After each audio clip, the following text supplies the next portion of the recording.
close your eyes. Take a deep breath in and let it out slowly. You are safe here. You are warm. The sounds of the night wrap around you like a blanket. Outside, the world is quiet. The streets are empty. The houses are dark. But in the spaces between, in the shadows where the street lights don't reach, that is where the stories live. Tonight's story takes us to a clearing in the woods, where three friends sit around a campfire and learn that some stories do not stay on the page. The first story was called The Last Story. There were 4 of them. Jake, who had organized the trip, Leah, who always brought too much food, Owen, who never stopped talking, and Sophie, who brought the whiskey. They had been coming to the same campsite since college, every October for 7 years. They had a tradition. After dinner, they would sit around the fire and tell scary stories. Each person told one. The best story won. The loser had to do the dishes for a week. Jake told a story about a man who found a door in the woods that led nowhere. Leah told a story about a woman who heard her own voice coming from the basement. Owen told a story about a campfire that would not go out no matter how much snow was thrown on it. And Sophie told the last story. She told them about 4 campers who sat around a fire and told scary stories. And as they told the stories began to come true. The door appeared in the woods. The voice came from the basement. The fire would not die.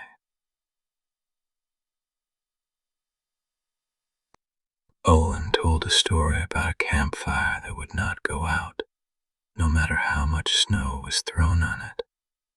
And Sophie told the last story. She told them about 4 campers who sat around a fire and told scary stories. And as they told the stories began to come true. The door appeared in the woods. The voice came from the basement. The fire would not die. And when the 4th story was told, something came out of the dark and sat down at the fire with them. It looked like one of them. It sounded like one of them, but its eyes were wrong.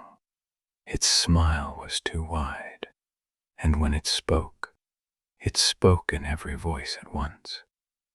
Sophie finished the story and laughed. The others laughed too. They told her with whiskey and declared her the winner. Owen began to gather the dishes, and then they heard it. A sound from the woods. A sound like a door opening. They told themselves it was an animal. A raccoon. A deer. They stoked the fire and poured more whiskey. They sat in silence for a while, listening to the crack of the flames and the whisper of the wind. And then Leah heard her voice, coming from the basement. Except there was no basement. There was only the pit in the ground where they had dug their fire. But the voice was there, rising from the pit, calling her name. Leah, Leah, come down. Come down and see. She did not move. She did not speak. She sat very still and stared at the fire. Jake put his arm around her. Owen poured her more whiskey. Sophie looked into the pit and saw nothing, just ashes and embers. The voice stopped. They decided to go to bed. They unrolled their sleeping bags and crawled inside. They lay in the dark, listening to the forest, and the fire would not go out, no matter how many hours passed, no matter how low the wind blew. The fire burned. It crackled and popped and sent sparks spiraling into the sky. And as the night deepened, the flames took on a shape with too many arms, a shape with a mouth that was not a mouth. It sat at the edge of the fire and looked at them with eyes that were not eyes. No one slept. At dawn, the fire finally died. The shape was gone. The woods were quiet. They packed their bags in silence and drove home. They did not speak of the trip again. They did not come back. But sometimes, late at night, one of them will hear a voice rising from somewhere deep and dark, calling their name, inviting them to come down. Take a moment here. Feel the warmth of the blanket over you. Feel the weight of the pillow beneath your head. You are safe. The fire is far away, and nothing sits in its flames. The second story was called The Kindling. A man named David lived alone in a cabin at the edge of the woods. He heated the cabin with a wood stove. Every autumn, he would spend a weekend collecting firewood. He would walk into the forest with his axe and his wheelbarrow and gather fallen branches, dead trees, anything that would burn. He was meticulous. He sorted the wood by size. He stacked it neatly in the woodshed behind his cabin. He was proud of his collection. One October, David was deep in the woods, gathering wood, when he found a piece of oak that was different. It was smooth, almost polished, as though it had been handled by human hands. It was curved slightly, like a branch that had grown around something, and on one end there was a face. A screaming face carved into the wood with a knife. The mouth was open. The eyes were wide. The expression was one of pure terror. David stared at the piece of wood for a long time. He considered leaving it. He considered throwing it into the ravine, but something about it compelled him. It was art in its own way, primitive, disturbing, but art. He put it in his wheelbarrow and brought it home. He set it on his workbench and examined it under the light. The carving was precise. The details were exact. The lips were pulled back from the teeth. The brow was furrowed. The eyes were hollow, as though whatever had carved them had gouged them out. He put the piece of kindling in the stove. He lit the fire. The wood caught immediately. It burned hotter than the other pieces. The flames were brighter. And as the fire burned, David heard a sound, a faint, high-pitched sound like a scream. He told himself it was the wind. He told himself it was the house settling. He poured a glass of wine and sat in his chair and listened to the fire. The sound did not stop. It grew louder. It became more defined. It was a scream, a human scream, muffled by the metal walls of the stove. David stood up. He opened the stove door. The piece of oak was burning, but it was not consumed. The face was still there, still screaming, still staring out at him with hollow eyes. He closed the door. He went to bed. He did not sleep. In the morning, the fire was out. The piece of oak was intact. It sat in the ash, unburned, its face twisted in the same expression of terror. David picked it up with tongs and carried it outside. He walked it to the ravine and threw it in. He watched it fall. He heard it land. He went home and locked the door. That night, he heard the scream again.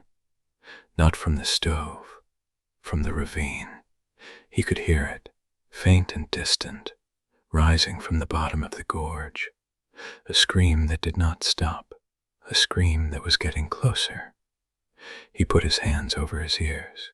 He turned on every light in the cabin. He sat in his chair and waited for morning.